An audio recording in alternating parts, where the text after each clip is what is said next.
दिल्ली के एक जज और उनके घर से पैसों का वीडियो सामने आया। वो पैसे जल रहे थे, बुझाने के लिए फायर ब्रिगेड आई। फायर ब्रिगेड ने उस आग को बुझाया। तब कुछ फायर ब्रिगेड के ही कर्मचारियों ने उसका वीडियो बनाया। फिर खबर आई कि ये वीडियो गलत था, ये जानकारी गलत थी, कोई पैसे नहीं मिले, कोई पैसों का ज़ख़ीरा नहीं मिला, बड़ी मात्रा में कैश नहीं मिला है, ये जानकारी आने लगी। फिर जज साहब का ट्रांसफ़र कर दिया गया इलाहाबाद। फिर ये कहा गया है रूटीन ट्रांसफ़र है, इससे उस कैश का कोई लेना देना नहीं है।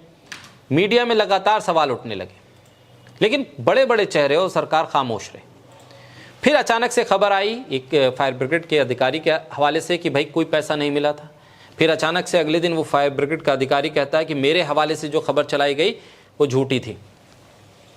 धीरे धीरे जो जानकारी सामने आ रही है, जो जज साहब उन्होंने कुछ महत्वपूर्ण ऐसे केसेस अपने हाथ में लिए थे या उनकी बेंच के पास आए थे जिसमें शक है कि बहुत कुछ हुआ, और उस तमाम लेखे जोखे का असर है कि वो कैश बरामद हुआ।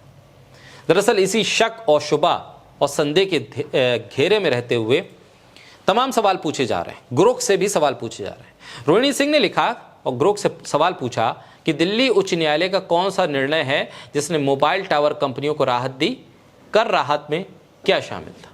दरअसल ये मामला भी कनेक्ट होता है उसी कैश वाले जज साहब से, जिसके जवाब में ग्रोक ने लिखा दिल्ली उच्च न्यायालय के निर्णय में संभवतः भारतीय एयरटेल लिमिटेड बनाम आयुक्त CGST अपील 1 दिल्ली WPC 1321122024 12 दिसंबर 2024 को जो आया उसके बारे में, इससे दूरसंचार टावरों को चल संपत्ति माना जो GST के तहत इनपुट टैक्स क्रेडिट के लिए पात्र है।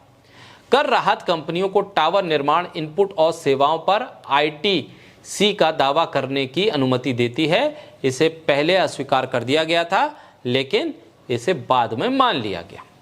दिसंबर 2024 में दिल्ली उच्च न्यायालय ने मोबाइल टावर कंपनियों, खासतौर पर इंडस टावर्स लिमिटेड और भारतीय एयरटेल लिमिटेड के पक्ष में एक महत्वपूर्ण फैसला सुनाया। न्यायालय ने फैसला सुनाया कि दूरसंचार टावर चल संपत्ति है, जिससे इन कंपनियों को जो GST है 2017 का अधिनियम, उससे जो ITC का लाभ है उसको लेने की अनुमति मिल जाती है।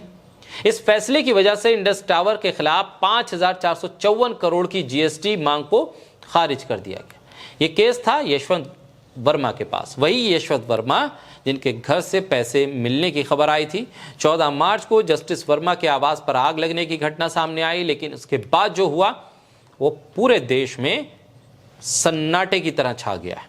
दरअसल आग बुझाने के दौरान जस्टिस वर्मा के यहाँ बड़ी मात्रा में कैश मिला।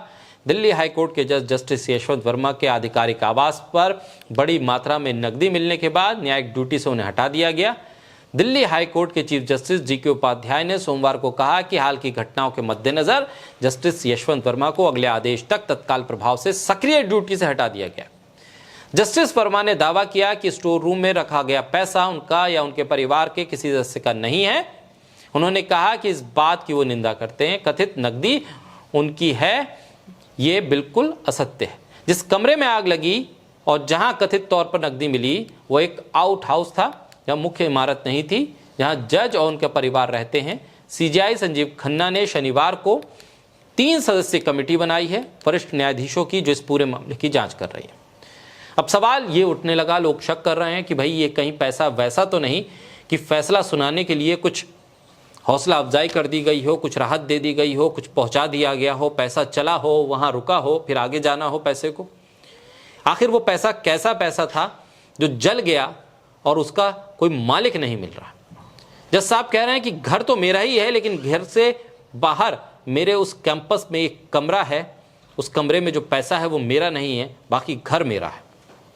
आखिर एक कैसा घर है जिस घर का मालिक अपने एक आउट हाउस में रखे गए सामान से अपनी मिल्कियत ना होने का दलील दे रहा है, इस बात को कह रहा है कि हाँ मकान मेरा है, घर मेरा है, मैं इस घर में रहता हूं, लेकिन उस कमरे की मिल्कियत मेरे पास नहीं है, उसका पैसा किसके पास है?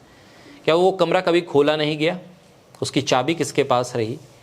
आग लगी तो सबसे पहले खबर किसने दी, क्यों दी?